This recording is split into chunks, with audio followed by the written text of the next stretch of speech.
They warned me about the Stanley Hotel, but they never warned me about room 217. At first, it was just whispers in the halls, shadows flickering across the mirrors. Then the rules began to break themselves, doors opening on their own footsteps where no one walked, and that's when I saw it. That thing crawling out of room 217, dragging its body across the floor like it had been waiting centuries to be freed. Now I know the truth.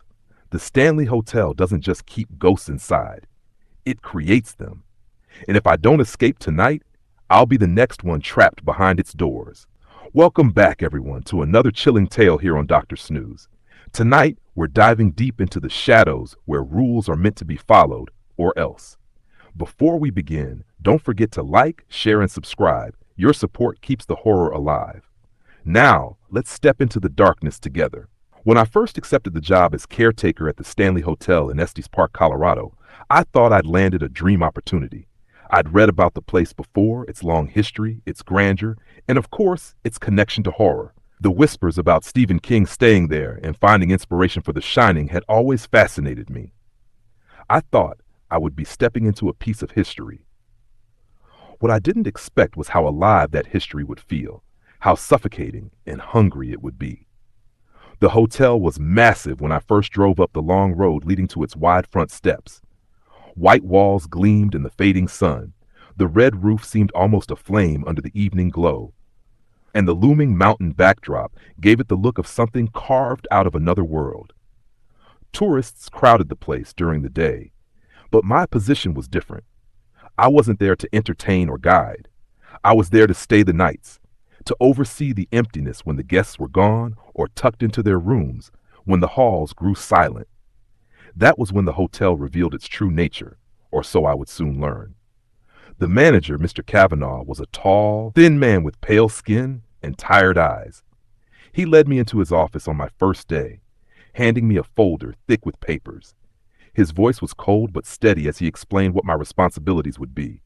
To walk the halls, check that doors were locked, that no intruders slipped in, to monitor the boilers and generators. All things I had expected, but then his tone shifted when he slid a smaller envelope across the desk. It was yellowed and worn, as if it had been passed down countless times. "These are the rules," he said simply. His eyes locked on mine, as if daring me to scoff or dismiss them. "Follow them exactly. Don't test them. Don't assume they're old caretaker superstitions. If you want to survive here, you will follow them." The words should have sounded ridiculous, but there was a heaviness in the air that pressed on my chest as I opened the envelope.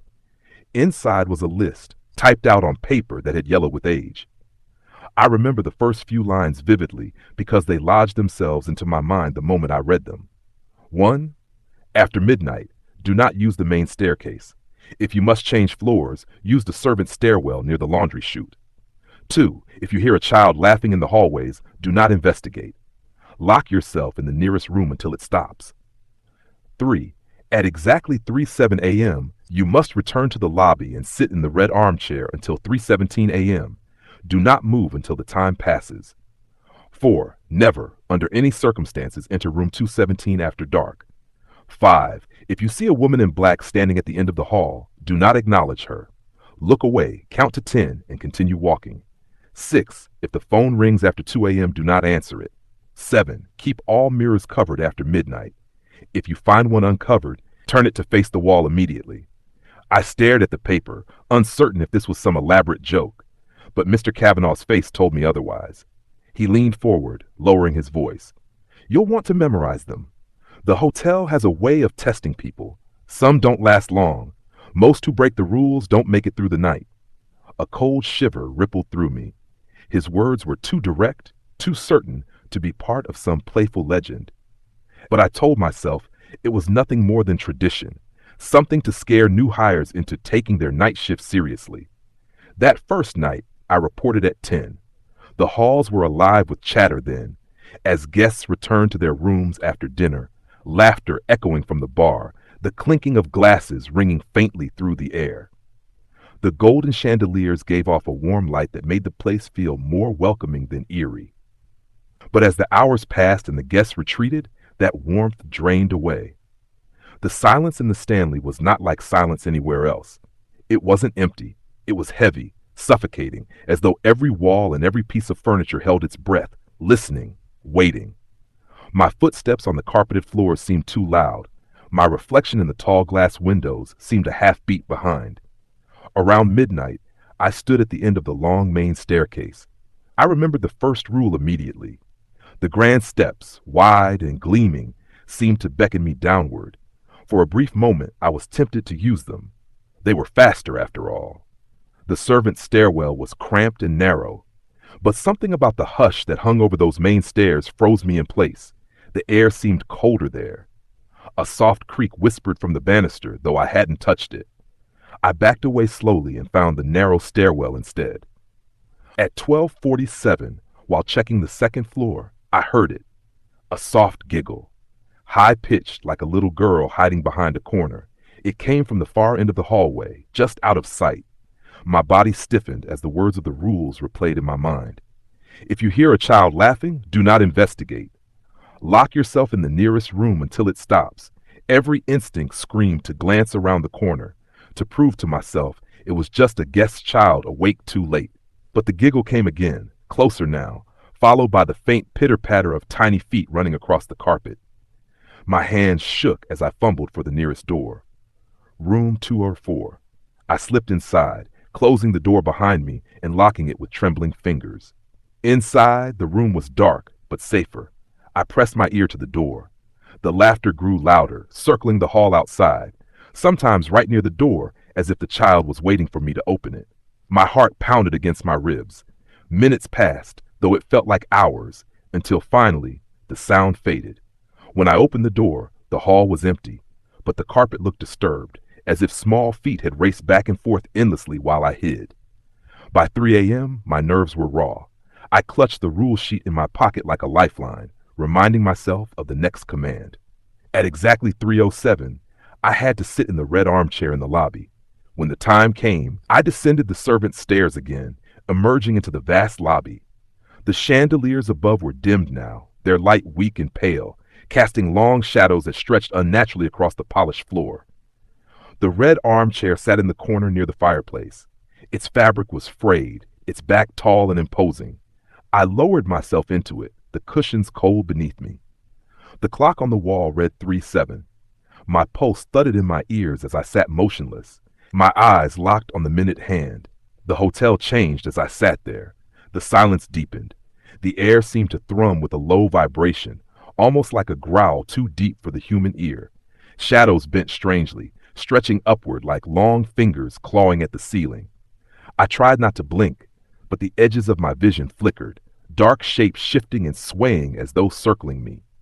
At 3:12, I heard a whisper, low and drawn out, coming from the empty reception desk. My name, drawn out in a hiss. I froze, my body rigid, every instinct screaming to run. But the rules were clear. Do not move until 3:17. The whisper came again, this time from the chandelier above, then from the staircase behind me. My own name, dragged through unseen throats, taunting me. The air grew colder. I could see my breath clouding faintly before me, though the fireplace sat only a few feet away. The minutes dragged by, cruel and eternal.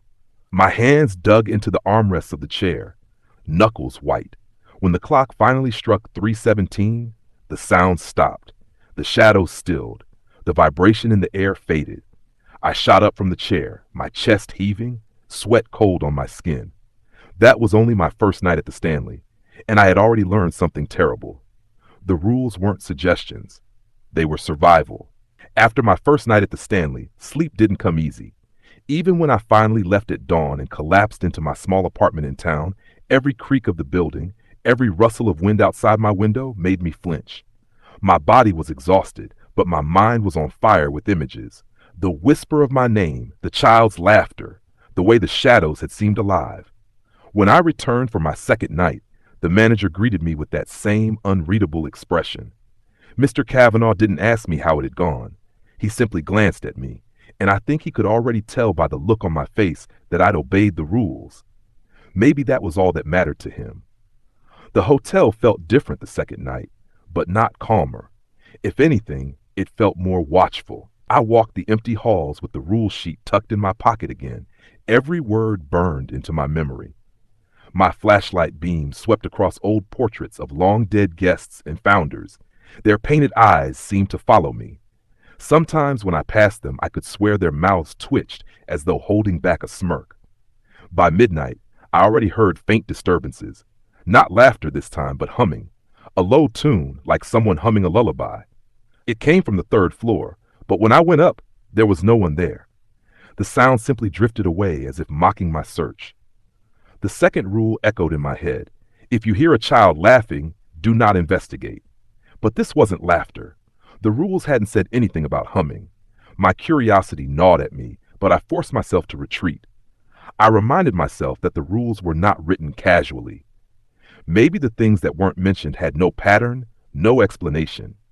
At 2:30, I found myself on the fourth floor, the highest of the hotel. This was the quietest part of the building, mostly empty at night. The old carpet muffled my steps, but even so, I felt the weight of silence pressing against my ears. It was there that I passed room 217. Everyone who knew the Stanley knew about room 217. It was the infamous room where Stephen King had stayed, the one with the most ghost stories attached to it. According to the rule sheet, I wasn't supposed to enter after dark. That seemed easy enough, until I noticed something that made my skin crawl. The door was open. It wasn't wide open, but ajar, just enough for the darkness inside to spill into the hallway. I froze where I stood, my flashlight trembling in my hand. The rules hadn't said anything about what to do if I found the door open. They had only said not to enter. A faint draft wafted out, carrying with it a scent, old wood, dust, and something faintly metallic like rust or dried blood. My heart began to race. My instincts told me to move on, to keep walking and pretend I hadn't seen it. But the longer I stared, the more it felt like something inside the room was staring back. The silence was thick. Then, very faintly, I heard the creak of floorboards within room 217. Someone or something was moving inside. I took a shaky step backward, forcing myself not to look too long. The rule was clear. Do not enter. I pulled my gaze away, turned down the hallway, and forced my legs to carry me quickly in the opposite direction. But as I hurried down the hall, I heard the door groan wider behind me, and then something heavy dragged across the floor inside. A low scrape, slow and deliberate, like furniture being shifted. I didn't look back. I ran. When I reached the stairwell, my chest was heaving, my palms slick with sweat. I pressed my back to the wall, my flashlight shaking in my grip. For several minutes, I stayed there, listening, but the sounds never followed. Still, I knew then that room 217 wasn't just another guest room. It was alive. By the time 307 arrived, I dreaded the armchair ritual even more than the night before. Still, I made my way to the lobby and sat down in the red chair, eyes fixed on the clock. This time, I wasn't alone. At exactly 3:09, I heard the sound of footsteps behind me. Slow, dragging footsteps crossing the lobby floor. I tried not to turn my head, but every hair on my body stood on end. My reflection in the glass of a nearby window showed only myself, trembling in the chair. No one else. The footsteps stopped directly behind me.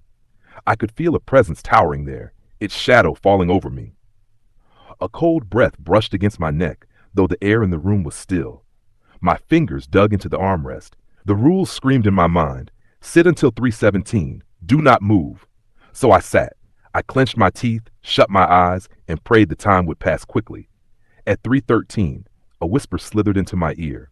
You don't belong here. The voice was female, but broken, like a recording warped and slowed. It sent ice down my spine. At 3:15, the presence leaned closer. I felt weight pressing on the back of the chair, as if something was climbing over it, looming above me. My heart hammered so hard I thought my chest would burst. The minute hand finally struck 3:17, and I shot from the chair so fast I nearly toppled over. I spun around, but the lobby was empty. Only shadows stretched across the floor, long and thin, and they seemed to crawl back into their corners as I stared. When dawn finally came, I rushed out of the Stanley, desperate for fresh air, desperate for sunlight. But something had changed in me. I realized the hotel was not simply haunted. It was hungry. It didn't just want to frighten me. It wanted me to break the rules, to slip once, even slightly, to give it an opening. That morning as I left, I glanced back at the building. Its white facade glowed under the early sun, almost beautiful. But I knew better now. I could feel its eyes on me, watching, waiting. And in my pocket, the rule sheet felt heavier than ever, as if the paper itself carried the weight of everyone who had come before me. And failed. By the time the third night came, I felt like a prisoner reporting back to his cell. The sun set behind the Rockies, casting the Stanley in a long shadow, and the dread in my stomach coiled tighter with each step I took toward the hotel doors. Mr. Kavanaugh was there in the lobby when I arrived. He was rarely around at night, so his presence surprised me. He looked at me with those tired eyes of his, studying me as if weighing my worth. "You made it through 2 nights," he said quietly, almost to himself. Then, louder, "Good, most don't." I wanted to ask him what exactly had happened to those who didn't, but something in his tone told me not to. He handed me a flashlight with fresh batteries and patted the rule sheet in my breast pocket. "Remember them," he muttered, before slipping into his office and shutting the door. The night started quietly, but I knew better than to trust the quiet. At 11:45, I was making my rounds on the second floor when I saw her for the first time. She stood at the far end of the hall, where the light from the sconces dimmed into shadow. A tall, thin woman, dressed in a black Victorian gown that shimmered faintly as though wet. Her skin was pale, her face blurred by the distance, but I knew immediately who she was. Rule number 5. If you see a woman in black standing at the end of the hall, do not acknowledge her. Look away, count to 10, and continue walking. My breath caught in my throat. She didn't move, didn't even sway. She simply stood there, staring. I jerked my head away, squeezing my eyes shut. My lips moved soundlessly as I counted. 1, 2, 3. My pulse thudded louder with each number. The air grew heavy, pressing against me like invisible hands. At 7, I thought I heard the faint swish of fabric against the carpet, closer than before. At 9, a chill brushed my arm as though she were right beside me. 10. I forced my eyes open and walked forward, every nerve screaming. When I glanced back, the hall was empty. That was the first time. The second time was worse. Around 1:30 a.m., I was in the servants' stairwell, climbing down to check the boilers, when I glanced through the small window at the landing. She was there again. Not at the end of the hall this time, but directly on the other side of the glass. Her face was clearer now, pale, hollow, with eyes like pits of shadow. She leaned closer, her breath fogging the window. I snapped my gaze away so fast it hurt my neck, counting, desperately counting, 1, 2, 3. But the sound of her fingernails scratching the glass bled into my ears, sharp and deliberate. By 10, the sound stopped. When I dared to look again, the window was empty, only my reflection staring back. I kept moving, but unease wrapped tighter around me. The rules kept me alive, but they also made me realize something horrifying. The hotel wanted me to see her, wanted me to look longer than I should, wanted me to slip. By the time 3:07 came, I dreaded the ritual with the armchair more than anything else. My legs felt like lead as I walked into the lobby, sat down, and locked my eyes on the clock again. The lobby was colder than usual. The fireplace was dark, the chandeliers above barely glowing. Shadows pooled thick in the corners. At 3:10, I saw her again. The woman in black stood at the top of the main staircase, her head tilted slowly to the side as though curious. Her dress rippled without wind, her arms hanging at unnatural angles. I clenched my fists against the armrests, forcing my gaze to the clock. 3 minutes. Just 3 more minutes. The air shifted, a weight pressing down on me. The sound of fabric dragging across the floor crept closer. My peripheral vision blurred with motion. She was moving toward me. My chest heaved. The urge to look was unbearable, clawing at my mind. But I kept my eyes forward, counting the seconds in my head. The closer she came, the colder the air grew, until my skin prickled, and my breath came out in icy plumes. At 3:16, she stopped just behind the chair. I could feel her towering presence, the rustle of her gown brushing against the back of my head. Her breath was like frost on my ear. "You don't belong here," she whispered, the same broken voice I'd heard the night before. The clock struck 3:17. I bolted from the chair, stumbling across the lobby floor. My flashlight beam trembled wildly across the walls, but when I turned back, the staircase was empty. No trace of her remained. When dawn came, I staggered outside like a man escaping a prison. My body was shaking, my mind fraying at the edges. But deep down, I knew something I hadn't wanted to admit before. The Stanley wasn't just testing me, it was wearing me down. Each night, the rules grew harder to follow. Each night, the temptation to break them grew stronger. And the woman in black, she was patient. She would wait, because sooner or later, she knew I would slip. The fourth night came heavy with dread. By then, I had memorized every line of the rule sheet. I didn't even need to keep it in my pocket anymore. The words lived inside my skull, carved into my thoughts like warnings etched into stone. But knowing the rules didn't make me safe.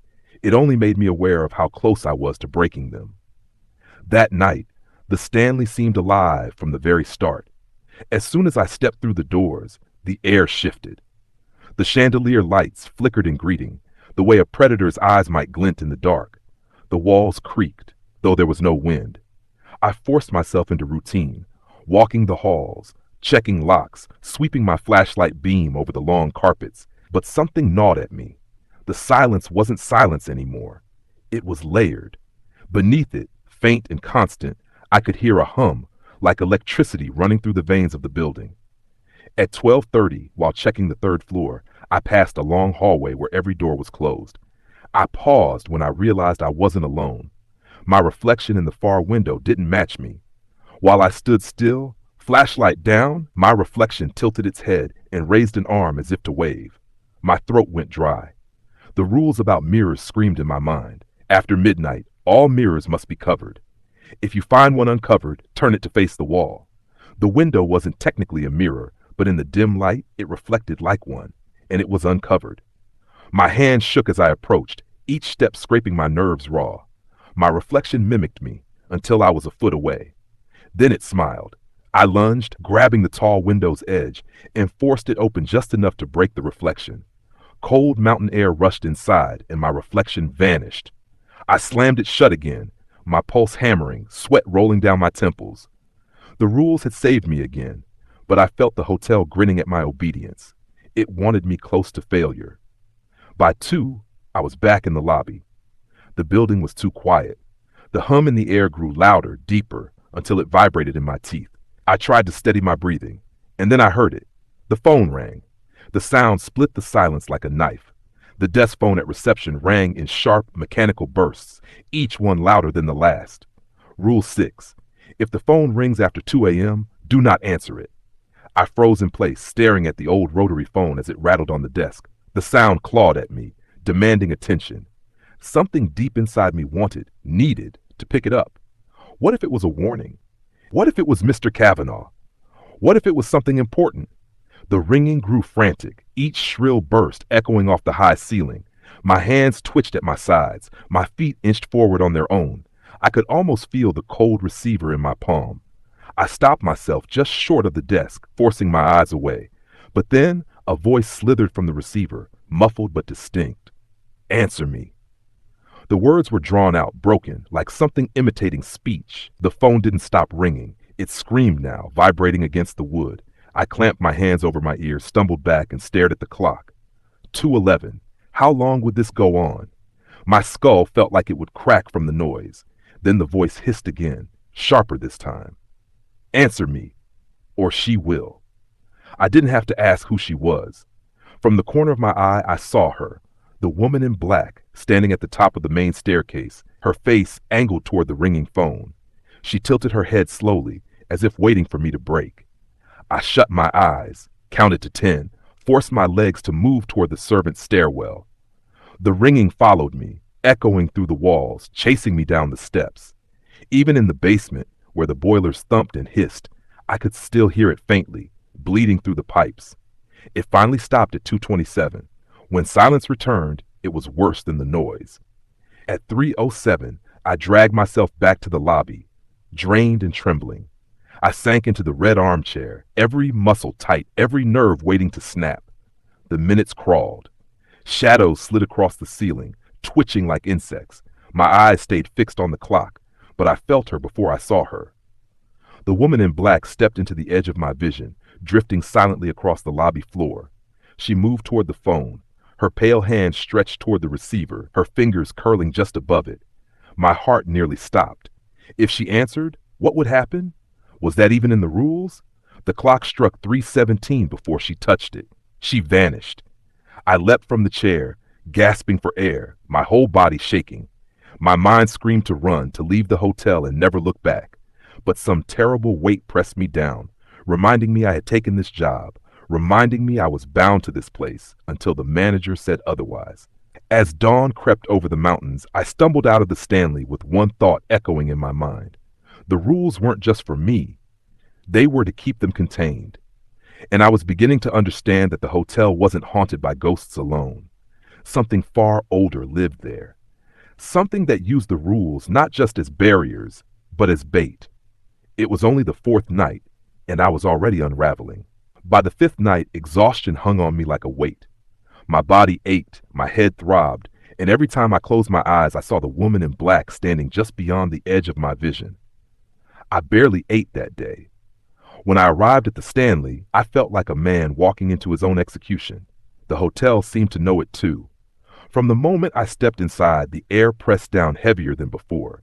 The chandeliers glowed weaker, as though the light itself was struggling to exist. I swear I could hear the walls breathing, slow, deep inhalations that made the wallpaper shift ever so slightly. The first hours passed with an unnatural stillness.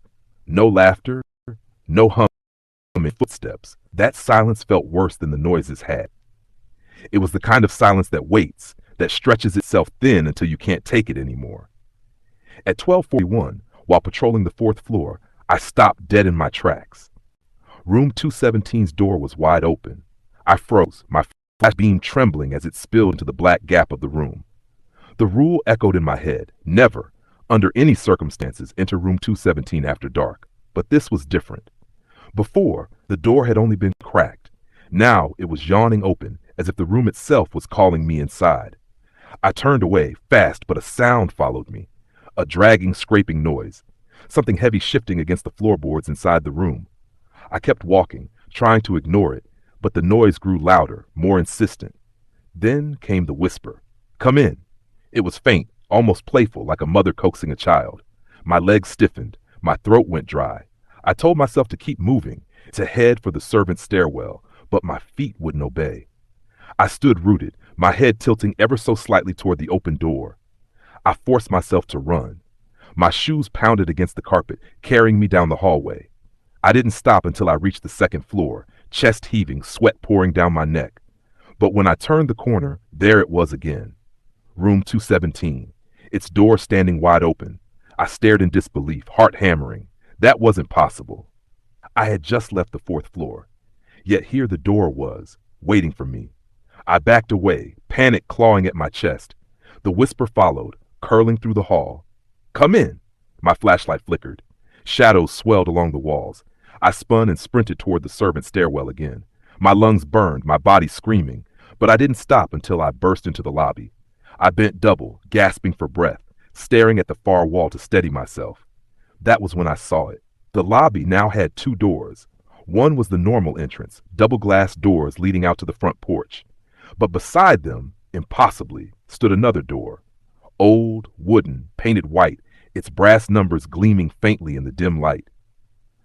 I stumbled back, my head shaking, sweat dripping from my chin. The hotel was changing.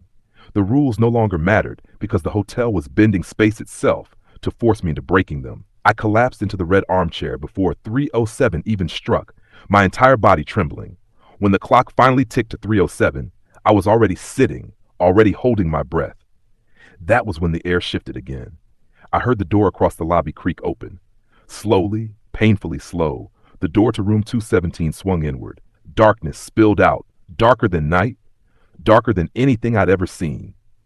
And from that blackness, something stepped forward.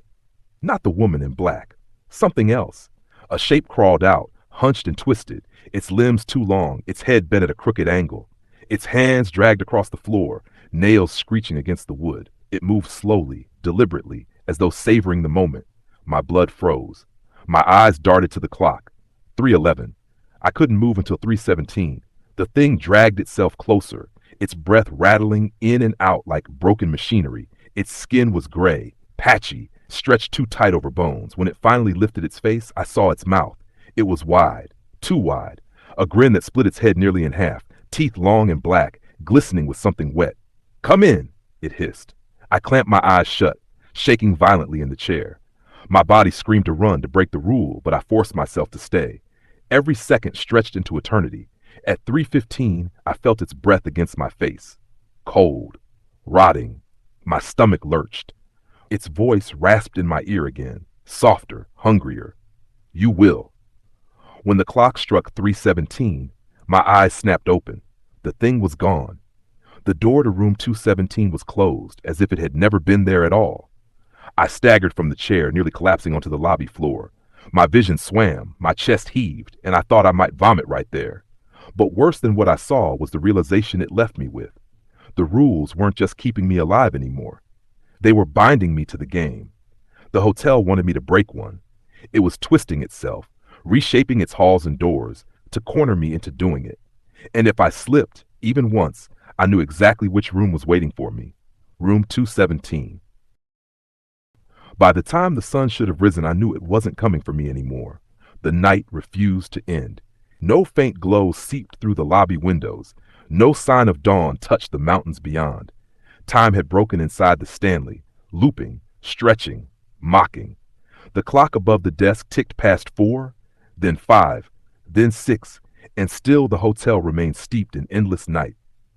My legs trembled as I stood. The rules in my hand felt like dead weight. I'd clung to them as scripture, but last night proved they weren't written to save me. They were written to keep me here. The lobby was silent, too silent, the kind of silence you only notice in graveyards where every sound feels wrong. I wanted to walk to the front door, throw it open and leave, but I didn't move. My feet felt anchored. And then the front door unlocked, not with a key, not with a sound. It simply opened on its own, both glass panes swinging outward. Beyond them was not the porch, not the snowy parking lot, not freedom. It was black, a depthless void, darker than the space behind room 217's door, darker than death itself. My reflection in the glass lingered even after the doors opened. It stared back at me, lips curling into a grin I didn't make. Then it spoke. You know the truth now, the last rule. I shook my head violently. There had never been a last rule. I'd memorized them all. No, I muttered, backing away. No, that wasn't in there, it wasn't. But the pages in my hand changed again. The paper bled, letters reshaping, ink dripping down the page. At the very bottom, one more rule etched itself across the parchment. The caretaker must never try to leave. If he does, the hotel will keep him forever. I dropped the paper, my stomach lurching, bile burning my throat. The hotel had trapped me in a perfect circle, follow the rules and survive, but only until I broke the final one. That was when the lights went out. Total darkness swallowed the lobby. My flashlight flickered once and died. My breath came fast, too loud in the suffocating black. Then, all at once, the chandeliers blazed, not with light, but with fire. Each crystal was engulfed in flames that burned without smoke, casting the entire room in a hellish glow. The guests returned. They spilled from every corridor, every staircase, every wall. Men in dusty tuxedos, women in rotting gowns, children in clothes decades old. Their faces sagged, melted, cracked with age and rot, yet their eyes burned with hunger. They circled me, their footsteps perfectly in sync, a drumbeat pounding against my skull. And from behind them, the woman in black stepped forward. I saw her clearly now for the first time.